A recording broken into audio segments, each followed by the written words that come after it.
오늘 날씨가 참 오늘 너무 좋았어요. 정말 그동안 계속 비도 많이 오고 막 이렇게 했었는데 그래 지금 들판에 벼들이 많이 익었어요. 벼들이 많이 익었는데 그동안 비가 많이 와가지고 보니까 바닥이 완전히 물이 가득 찬 거예요. 이렇게 그 가득 차면 좀 걱정이 되는 거예요. 이렇게 벼를 베면 이제 콤바인 들어가야 되잖아요. 그 바닥에 빠지니까 수확을 못 하잖아요. 그래서 볼 때만 지금 빨리 말라야 되는데 내가 농사는 안 짓지만 그런 생각이 들었습니다. 또 오면서 이 한강이 너무 좋더라고요. 날씨도 좋고 그래서 보니까 자전거 타는 사람들 지나가길래 갑자기 이런 생각이 든 거예요. 오늘 이렇게 조재영 목사가 이렇게 예수를 안 믿었으면 오늘 같은 날씨 자전거 끌고 가서 한강을 막 타고 다닐 것 같은데 오늘 와가지고 예배 드리고 이런 모습 보면서 그런 생각이 들었습니다. 하나님의 역사는 참 사람을 변화시킨다. 사람을 바꾼다. 인간의 힘으로 되겠습니까? 네? 성경이 아니어서 불가능하다 생각이 듭니다. 아멘. 아멘. 이 자리에 계신 여러분도 다 같이 성령 기도로 정말 이렇게 비대 반에서 더욱 성장하는 우리가 되었으면 좋겠습니다. 오늘 사실 이제 준비를 했는데 오늘 이렇게 사실 설교할 내 것도 사실은 별로 없을 것 같아요. 왜냐하면 본문 그 자체로 누구라도 명확하고 그냥 이건 그대로 하면 되는데 굳이 이거를 더 설교를 더 해야 되나. 어쨌든 이런 본문을 가지고 설교한다는 게 참 쉽지는 않습니다. 그럼에도 불구하고 하나님의 말씀을 같이 생각해 보기를 원합니다. 이 세상은 사실은 보이지 않는 거대한 전쟁터라고 생각합니다. 아담이 범죄한 미래로 하나님의 나라와 이 세상의 나라 간에 치열한 싸움이 벌어지고 있는 격전장이 바로 이 세상이다. 저는 그렇게 생각합니다.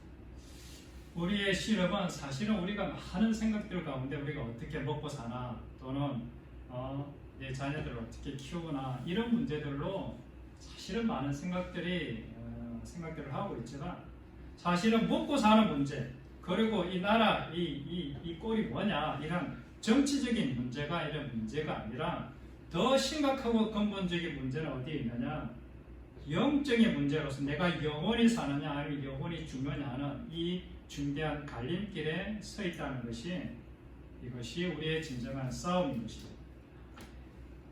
우리의 실험은 결코 혈과 육에 대한 실험이 아닌 것입니다.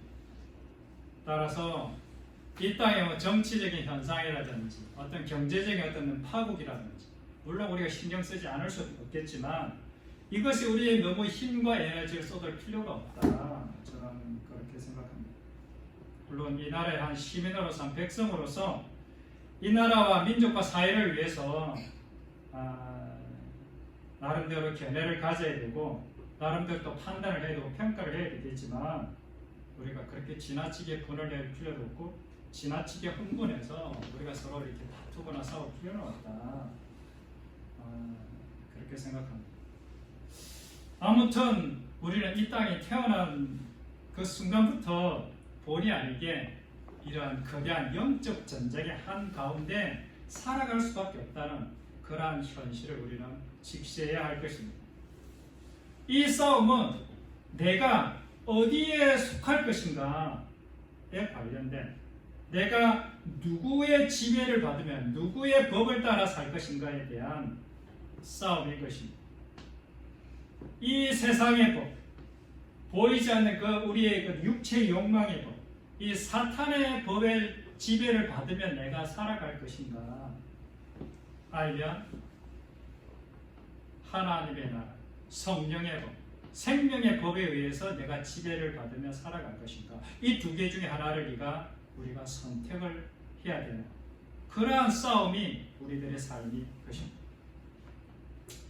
이 세상의 임금이 누구입니까? 우리가 인정하든 인정하지 않든 좋든 싫든 이 세상의 임금은 사단이라고 성경에서 이야기하고 있습니다. 저는 그것을 믿습니다. 이 세상을 다스리는 통치자, 사실은 이 세상에 보이지 않는 우리 지금 현재 이 세상을 지배하고 있는 이것들이 어디냐? 사단의 법과 질서 아래 이 세상이 들어갔다. 이런 얘기를 말하는 것입니다. 우리 사회를 보면 실감할 수 있지 않습니까? 뭐 사회뿐만 아니라 내 자신을 봐도 내가 내 스스로를 이렇게 선하고자 하지만 선을 행할 수 없는 나라는 것을 혹시 경험해 보시지 않습니까? 이 세상에서 이 돈과 권력과 쾌락을 쥐고 흔드는 그 실체가 누구입니까? 거대한 자본, 그리고 치밀한 사상과 철학, 이런 것들을 선도하고 주관하는 사람들이 도대체 누구입니까? 진화론을 이야기하고, 그 다음에 유물론적인 사상과 또는 이 자본주의적인 이런 사상들을 퍼뜨리고 있는 이러한 세력들은 누구입니까? 페미니즘과 낙태와 동성애 같은 성혁명을 주도하고 있는 세력들은 누구입니까? 우리 한국의 K-팝이 사실은 되게 유명하지 않습니까? 그 뒤에 이 K-팝과 그런 K-드라마, 그리고 세상의 어떤 넷플릭스 같은 이러한 세상의 영상 문화, 사람들의 마음을 훔치는 이러한 문화들을 움직이는 실체가 누구입니까? 그런 우리의 마음을 빼앗기기 위해서, 우리의 마음에 가라지를 뿌리기 위해서 얼마나 치밀하고 치열하게 투자하고 준비하고 있는지 우리는 알 수 있을 것입니다. 바로 이 전쟁은 어떤 전쟁이냐? 사람의 마음을 빼앗기 위한 전쟁인 것입니다. 우리의 마음을 빼앗기기 위해서 보이지 않는 치열한 영적인 전쟁의 현장이 바로 우리가 살아가는 세상인 것입니다. 나의 눈과 귀를 누구에게 바칠 것인가? 누구에게 드릴 것인가? 누가 나의 눈과 귀를 차지할 것인가? 왜? 그 눈과 귀를 통해서 무엇을 빼앗고자 하느냐? 우리들의 마음을 누가 빼앗아갈 것인가? 하는 것이 바로 이 영적 전쟁의 실체인 것입니다. 그래서 이 거대한 내 마음 속에 있는 이것을 누가 차지할 건가? 이것이 바로 영적 전쟁인데, 하나님께서는 하나님의 말씀을 통해서, 성경을 통해서, 또 우리 예배와 기도와 이 하나님의 영적 일하는 것을 통해서 우리의 마음을 하나님께 온전히 드리기를 원하며, 하나님께서 우리의 마음을 사실은 가져가기를 사실 하나님께서 원하시고 계십니다. 뿐만 아니라 사탄도 동일하게 우리의 마음을 빼앗아서 자기의 나라로, 자기의 왕국으로 끌고 가고자 하는 이 싸움이 바로 영적인 싸움인 것입니다. 성경에 우리 가장 어떤 천국의 비유 가운데 유명한 비유가 있지 않습니까? 네 가지 밭의 비유. 이 네 가지 밭의 비유는 마태, 마가, 누가 세 개 복음서에 공통적으로 나오는 천국에 관한 비유인 것입니다. 이 밭이 의미하는 바가 무엇인지를 성경에서는 그 밭은 우리의 마음이다, 이렇게 해석해 주고 있습니다. 첫 번째 밭에는 이렇게 말씀이 떨어졌는데, 하나님의 생명의 씨앗이 떨어졌는데, 이 처음에는 이렇게 말씀이 떨어졌지만 이게 사람이 깨닫지를 못했어요. 왜 깨닫지를 못하느냐? 그렇게 해석하시기를 예수님께서 직접 설명해 주시기를, 악한 자, 사탄이 와서 하나님의 말씀이 떨어지면 족족 다 빼앗아 가버린다. 그러니까 이게 싹이 나려면 기회가 없다는, 시간이 없다는 거죠. 그러니까 깨달음이 생기지 않는다는 것 아니겠습니까? 두 번째, 돌밭에 뿌려졌다는 돌밭이 있습니다. 돌밭. 이 사람은 즉시 그래, 하나님 말씀이 그렇구나, 아이고 하나님 말씀에 감동을 받습니다. 그런데 어떻게 되냐? 집에 돌아가면서 다 잊어버려요. 뿌리가 없어서, 또 어려움이 오거나 시련이 왔을 때 그냥 하나님하고 이렇게 멀어져 가버리는 그러한 사람, 이 넘어지는 자, 실족하는 자, 어려움이 오면 그냥 뭐 자기 살 길을 자기가 찾아야 되겠다고 가는 사람, 이런 사람이 바로 돌밭에 뿌려진 사람이다. 두 번째는 가시떨기에 뿌려진 사람이 있는데, 이 사람은 마음에 하나님의 말씀, 생명의 씨앗이 떨어졌는데 이 사람 속에 자꾸 염려가 생기는 거예요. 보이지 않아 하나님인데 이걸 믿음으로 끌고 가야 되는데, 보이는 것은 세상이고 보이지 않는 것은 하나님이니까 이 사람이 무엇을 선택하느냐? 보이는 세상을 선택해서 세상의 그 파도가 너무 커 보이는 거죠. 세상의 염려와 재물의 유혹, 자꾸 물질적으로 내가 이게 힘들고 어렵다 보니까 거기에 내 마음이 다 빼앗겨 버린다는 거죠. 그래서 결실을 하지 못한다. 이렇게, 이것이 뭐냐면 가시떨기에 떨어진 것이다. 그리고 좋은 땅에 뿌려졌다. 하나님의 말씀이 어떤 사람 마음속에 딱 떨어졌는데 이 사람은 말씀을 듣고 깨달을 뿐만 아니라 그것을 듣고 지켜서 인내로 결실하는 자다. 이렇게 그 결실이 그냥 한 배, 두 배가 아니라 100배, 60배, 30배 어마어마한 열매가 맺혀진다는 것이 이게 비유인 것입니다.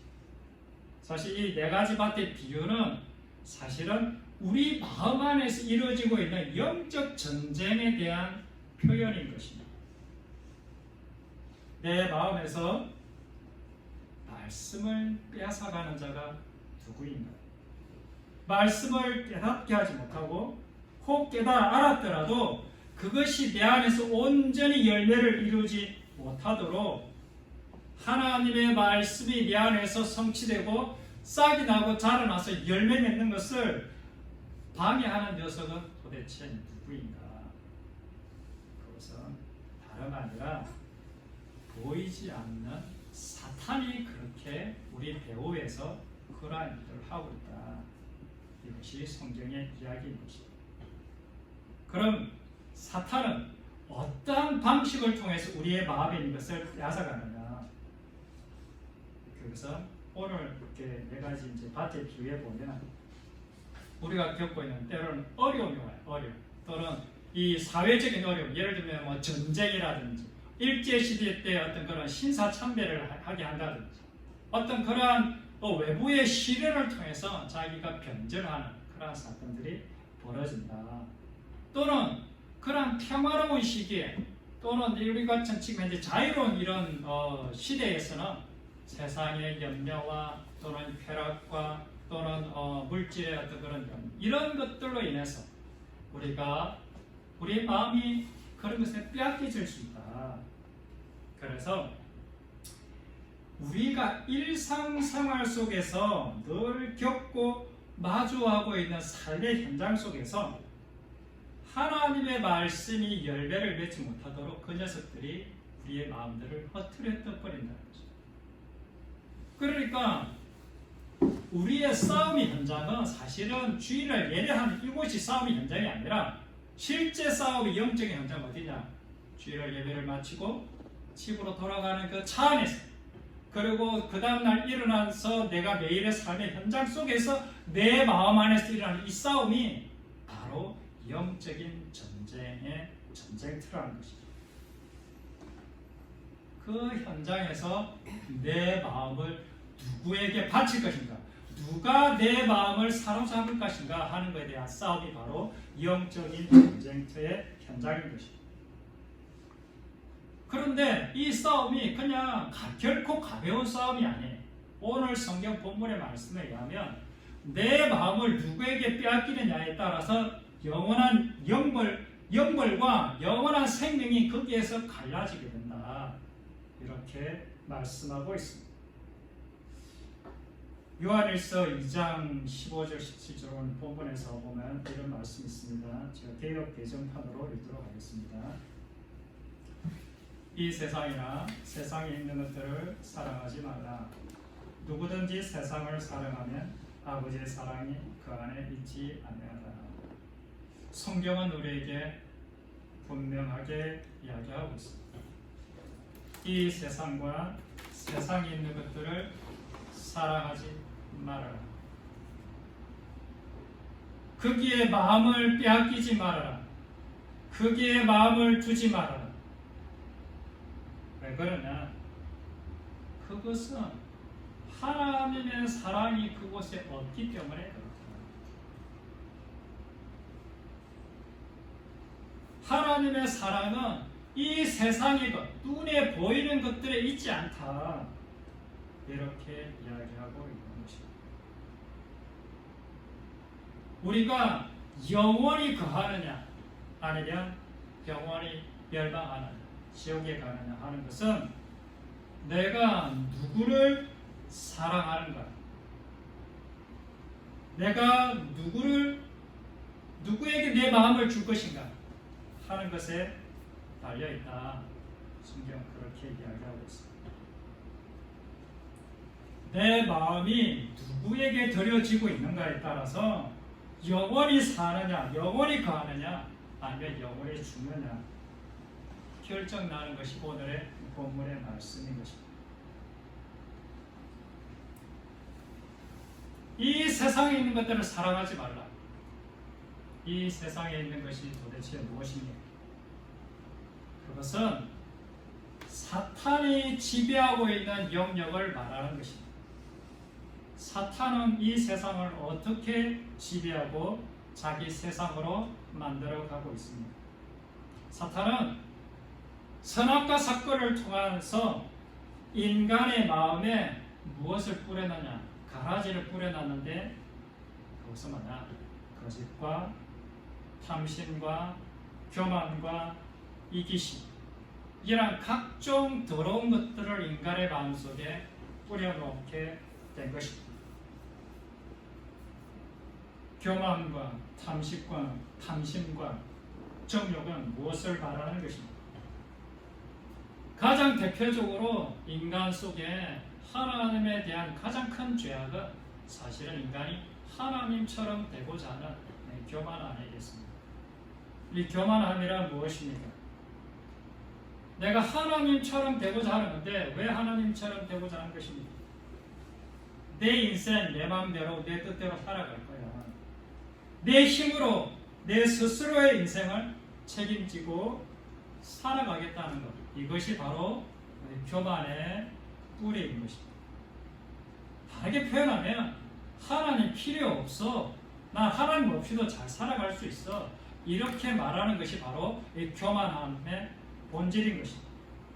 나는 뭐든지 할 수 있어, 내가 마음만 먹으면 난 뭐든지 할 수 있어, 이것이 바로 교만함의 근본 뿌리인 것입니다. 내가 이 세상에서 왕이고 내가 이 세상에서 주인이라는 그러한 사상이 바로 이러한 교만인 것입니다. 정욕과 탐심이 무엇입니까? 모든 판단의 기준, 자신의 욕심, 이기심, 자신에게 유익한 것을 내가 선택하겠다, 이것이 정욕과 탐심 아니겠습니까? 그래서 성경에는 16절에 이 세상에 있는 모든 것, 사탄이 우리를 갖고 흔드는 이런 모든 것들이 있는데 그 중에 세 가지 영역이 있다. 그것은 바로 육신의 정욕, 안목의 정욕, 이생의 자랑. 이러한 것들은 아버지께로 온 것이 아니다. 누구로부터 왔습니까? 사탄으로부터 왔다는 거예요. 육신의 정욕, 안목의 정욕, 이생의 자랑, 이것이 바로 사탄이 나라를 통치하는 사탄의 통치의 법칙인 것입니다. 그래서 우리는 이러한 육신의 정욕, 안목의 정욕, 이생의 자랑과 같은 이 세상의 것들을 결코 사랑해서는 안 됩니다. 거기에 내 마음을 빼앗겨서는 안 되는 것입니다. 우리 사도 요한이 얼마나 감사한지 모릅니다. 이 세상의 철학자들은 되게 많이 고민을 했어요. 도대체 이 세상은 어디서 어떻게 왔으며 이 세상의 근본적인 본질은 뭐냐 고민을 되게 많이 했어요. 우리 사람들은 왜 악은 도대체 어디서부터 왔느냐 고민을 참 많이 했어요. 그런데 사도 요한은 우리에게 분명하게 명확하고 쉽게 이 세상에 있는 모든 문제의 근원은 육신의 정욕과 안목의 정욕과 이생의 자랑, 왜 문제냐? 이것이 하나님께로부터 온 것이 아니고 사탄으로부터 왔기 때문에 이것이 문제가 된다. 이렇게 이야기해 주고 있습니다. 우리의 영적인 싸움, 내가 영원히 사느냐 죽느냐의 싸움은 바로 이 세 가지 영역에 대한 싸움을 내가 이겨내느냐 지느냐 하는 것입니다. 예수님께서 광야에서 시험받은 것도, 사탄에게 시험받은 영역도 바로 이 세 영역에서의 시험이었던 것입니다. 그리고 예수님께서 제자들에게 가르쳤던 그 제자의 도도 뭐냐면 이 세 가지 영역을 뛰어넘는 싸움에서 승리하라, 이렇게 말씀하신 것이 예수님께서 가르치신 제자의 도였던 것입니다.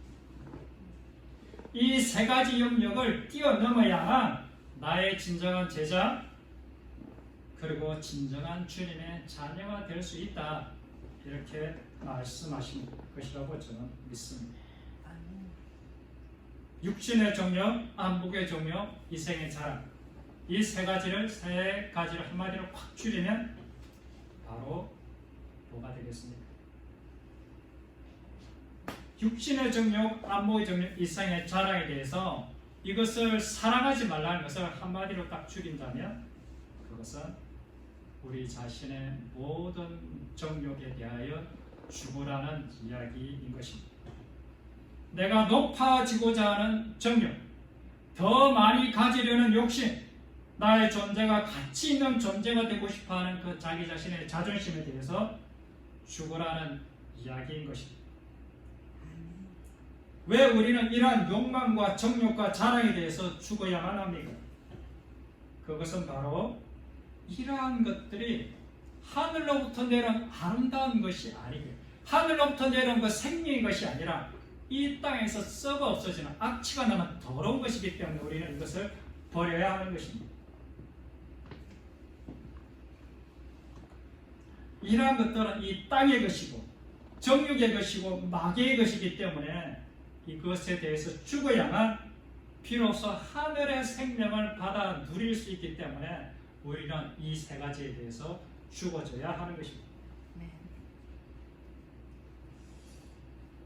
이 욕심과 정욕과 자랑이 바로 죄의 근원인 것이며, 이 죄악의 결과로 우리는 영원한 사망으로 끌려 들어가게 되는 것입니다.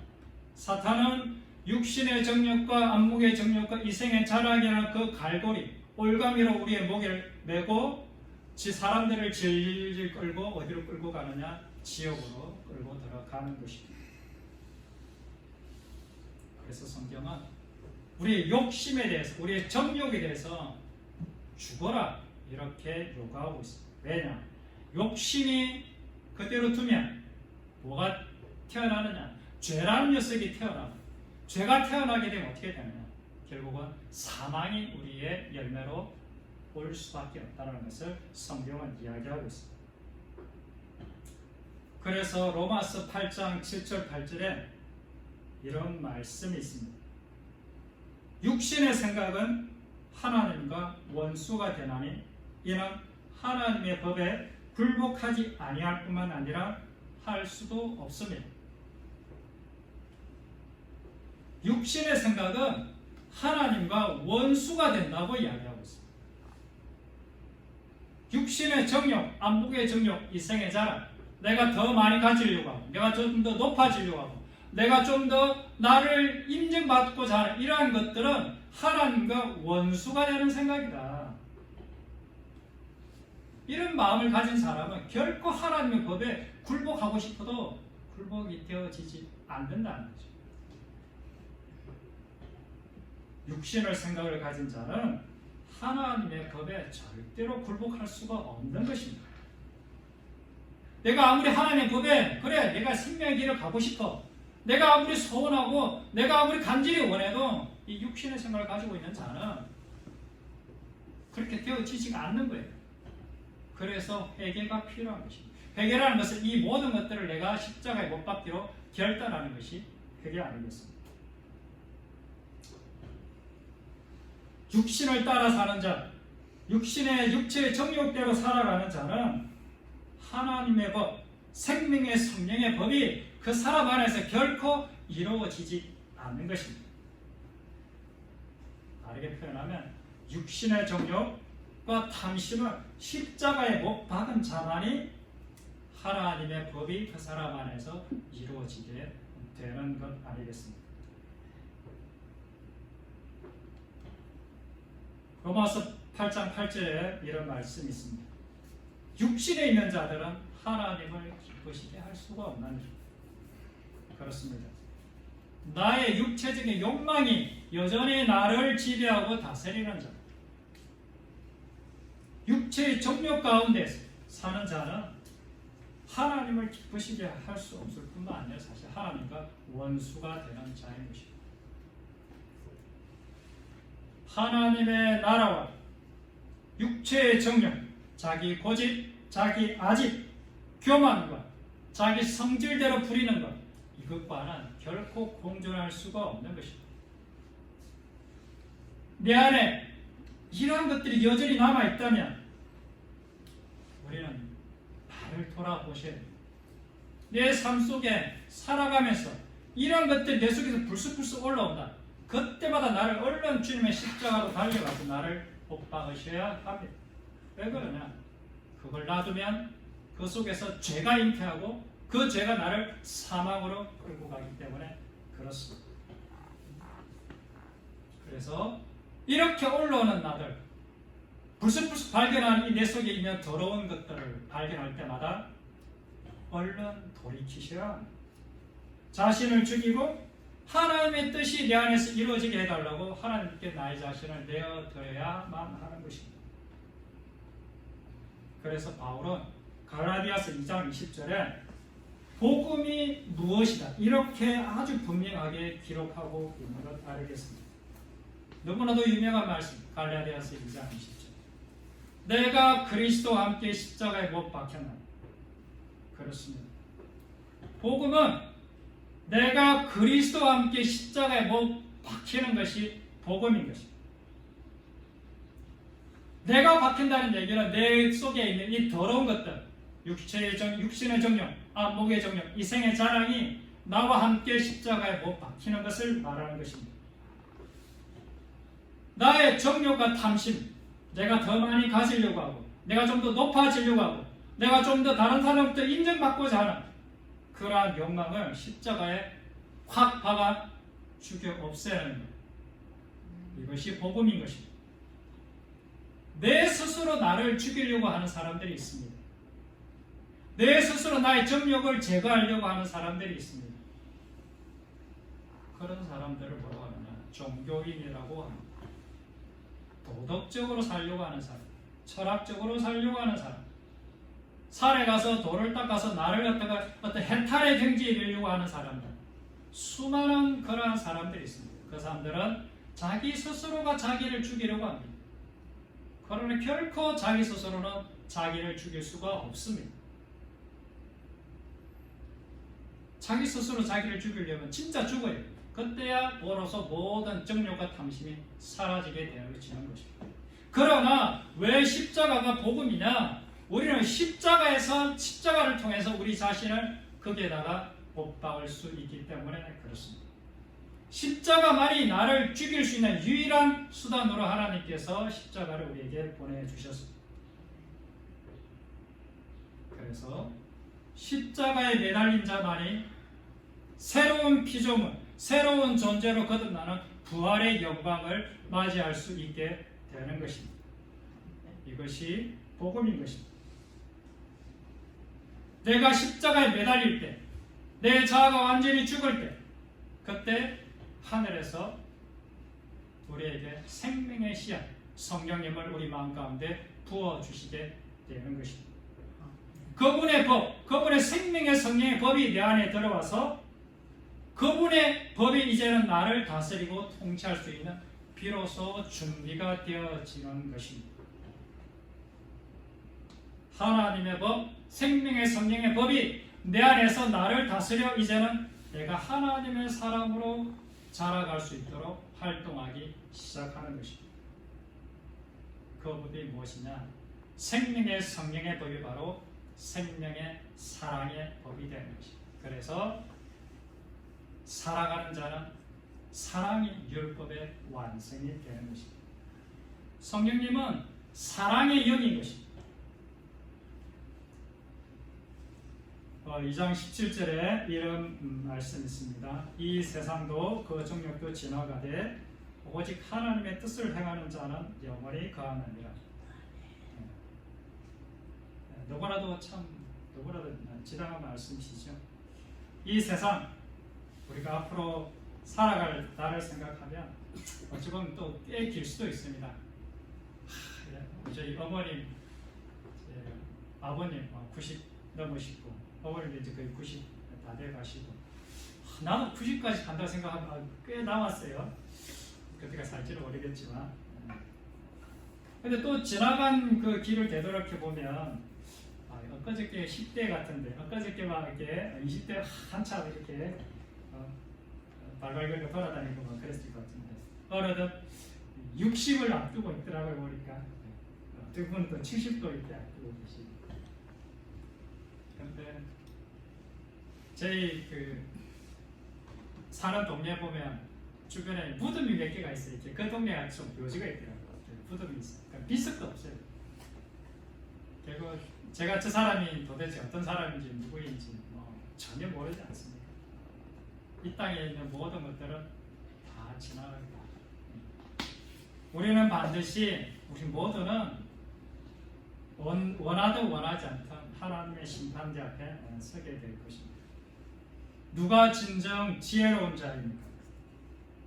이 세상에서 나의 정욕과 욕심, 내 자랑 다 지나가는 것 아니겠습니까? 그거 다 십자가에 미리 못 박는 거죠. 미리 못 박아버리고 하나님의 뜻이 내 안에서 이루어지는 것을 보는 사람, 진짜 지혜로운 사람 아니겠습니까? 하나님의 사랑이 내 안에서 이루어지는 것을 내가 경험할 때 얼마나 기쁘고 축복이겠습니까? 이것이 진정 지혜로운 삶 아니겠습니까? 이 보면 이 구절 하나님의 뜻을 행하는 자는 영원히 거하느니라. 행하는 자는 영원히 거하느니라. 다르게 표현하면 행하지 않으면 영원히 가지 못한다. 이런 뜻 아니겠습니까? 영원히 간다는 말은 다른 말로 하면 천국 간다, 구원 얻는다 이런 뜻 아니겠습니까? 그렇다면 구원받으려면 영생에 들어가려면 천국에 가려면 하나님 뜻을 행해라. 행해야 되겠죠?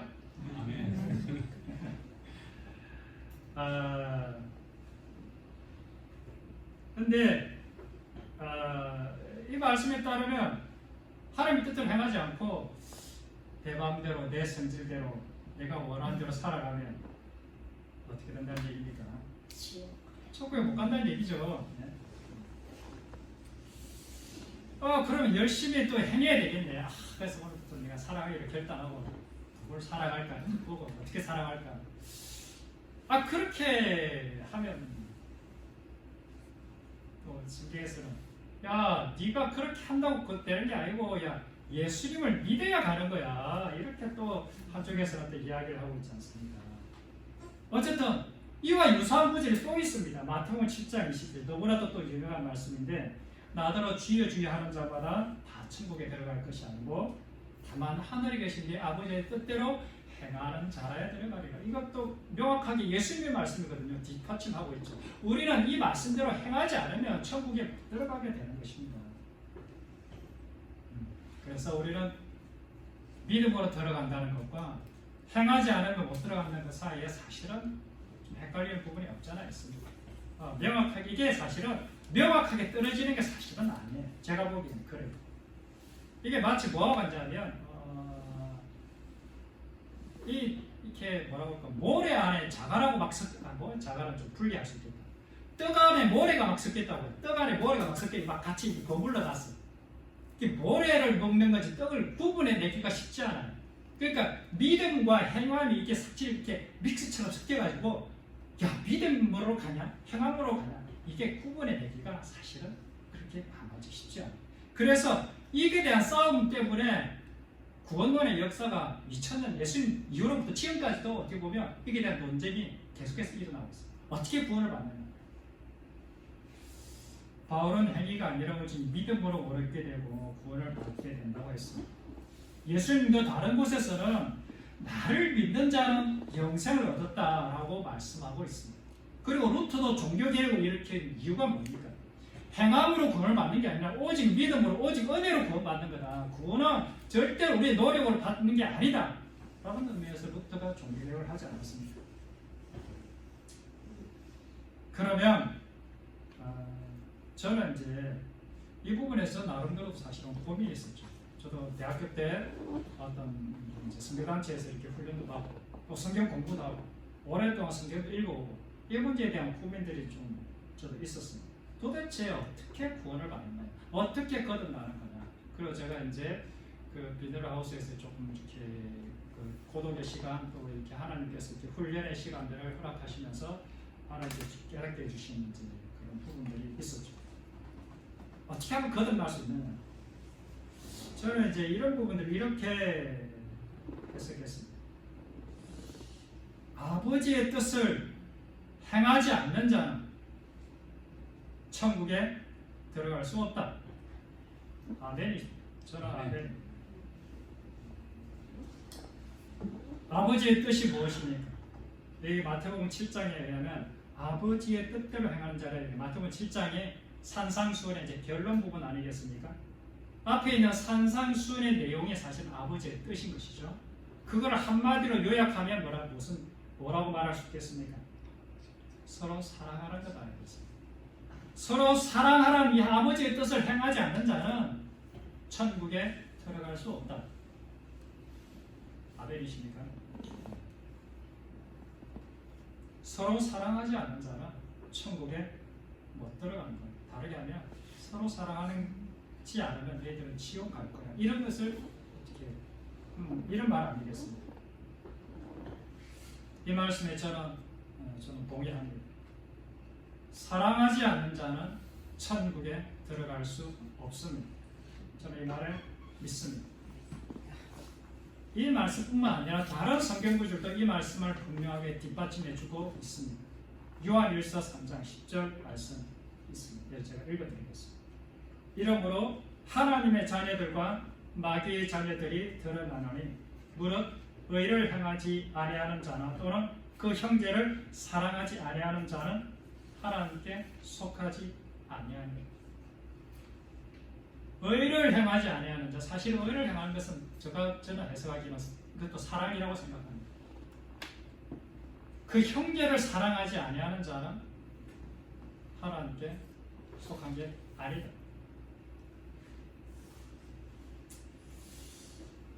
이 세상도 그 정욕도 지나가되 오직 하나님의 뜻을 행하는 자는 영원히 거하느니라.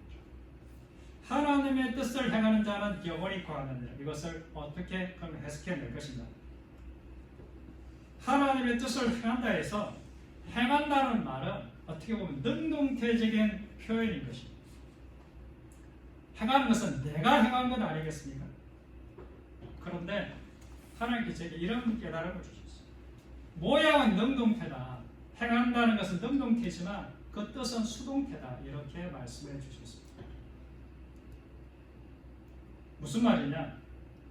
내가 사랑하기로 결단하고 내가 사랑하기로 결심하고 하나님께 나를 오늘부터 이제 그 사랑을 작정했어. 그런데 그래서 내가 재물을 팔아서 가난한 사람들에게 감동이 그렇다고 해서 지금 와서 다 팔아서 나눠줘 이런 뜻이 아니라 내가 어떤 그러한 하나님께서 깨닫게 해주시고 감동 주실 때 내 것을 기꺼이 나눠주기로 그렇게 결단을 했다고 쳤을 때 그리고 실제로 그런 삶을 살았을 때 그런 행위들이 내가 한 것처럼 보이는데 결국은 뒤돌아보니까 내가 한 것이 아니라 내가 그렇게 행하고 있는 나를 발견하는 것이죠. 다시 말하면 내가 사랑을 했는데 그건 내가 사랑한 것이 아니라 내가 사랑이 되어지는 것을 경험하게 되는 것입니다. 그러니까 내가 능동적으로 사랑하기로 결단하고 헌신하기로 했는데 결국 보니까 이것이 내가 한 것이 아니라 하나님의 은혜가 나를 이렇게 바꾸었다는 것을 깨달아 알게 되는 것이죠. 그러니까 이 말은 뭐냐면 능동적 수동태가 사실은 함께 포함된 말씀입니다. 그런 것입니다. 그래서 선한 열매를 맺는 것은 누가 하는 것입니까? 내가 맺는데 그건 내가 맺는 것이 아니라 누가 맺는 것입니까? 주님이 맺게 되는 것입니다.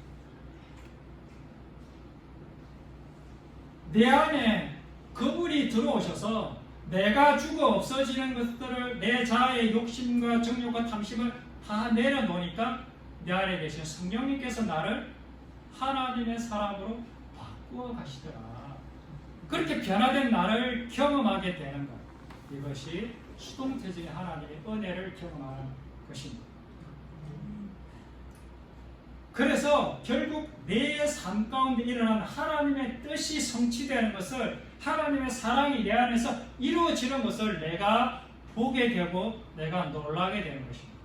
나는 과거에 전혀 이런 사람이 아니었는데 내가 어떻게 이런 사람이 됐지?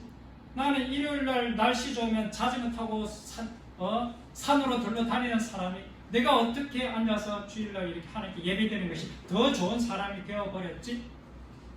내가 한 것 같지만 누가 한 것입니다. 주님께서 나를 그렇게 이끌어 오신 것입니다. 이것이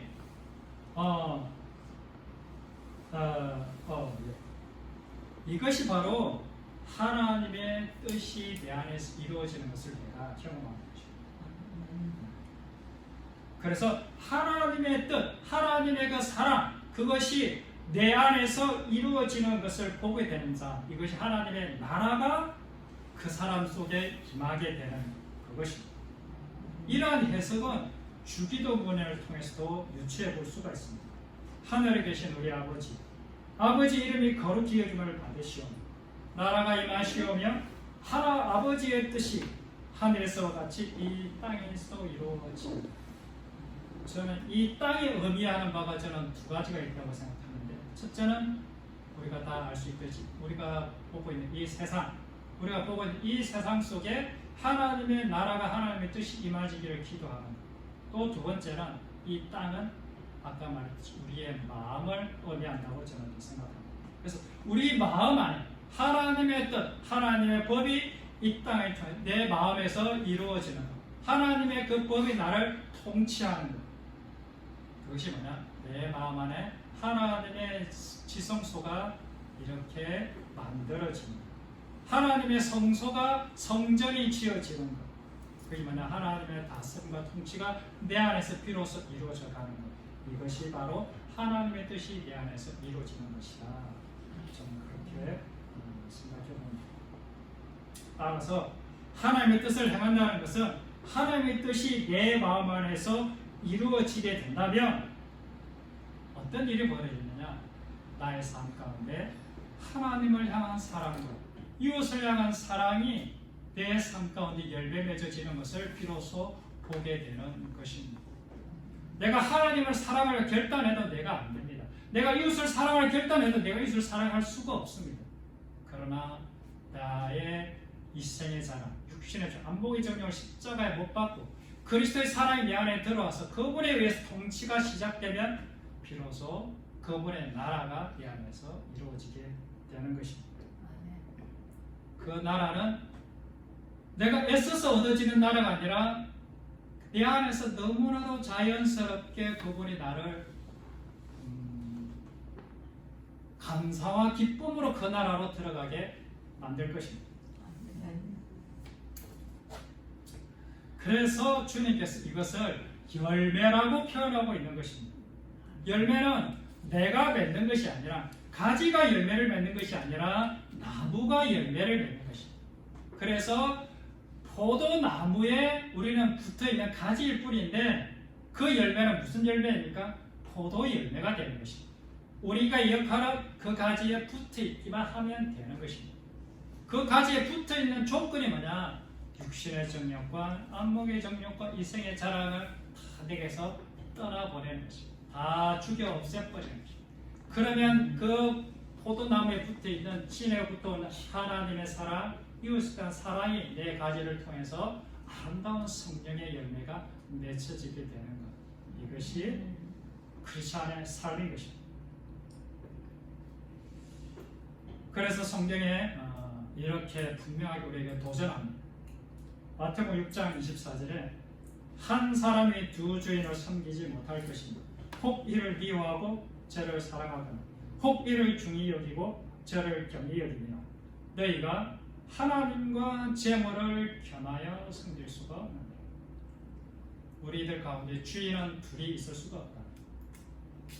이 세상의 것, 눈에 보이는 정욕과 탐심과 그 자기 욕심, 높아지고자 하는 마음, 인정받고자 하는 이 마음과 하나님의 나라는 공존이 불가하다. 둘 중에 하나를 선택해라. 우리에게 주인은 둘이 있을 수가 없습니다. 이 세상이면 아니면 보이진 않지만 말씀을 통해서 역사하신 또 이 세상을 창조하신 살아계신 하나님입니다. 나의 욕심이냐 아니면 자의 죽음을 통한 십자가의 사랑이냐 둘 중에 하나를 선택하라고 오늘 우리에게 주님은 도전하시는 것입니다. 오늘 본문을 한번 읽고 마무리 기도하도록 하겠습니다. 이 세상이나 세상의 일들을 사랑하지 말라. 누구든지 세상을 사랑하면 아버지의 사랑이 그 안에 있지 아니하니 이는 세상에 있는 모든 것이 육신의 정욕과 안목의 정욕과 이생의 자랑이니 다 아버지께로부터 온 것이 아니요 세상으로부터 온 것이라. 이 세상도 그 정욕도 지나가되 오직 하나님의 뜻을 행하는 자는 영원히 거하느니라. 기도하겠습니다.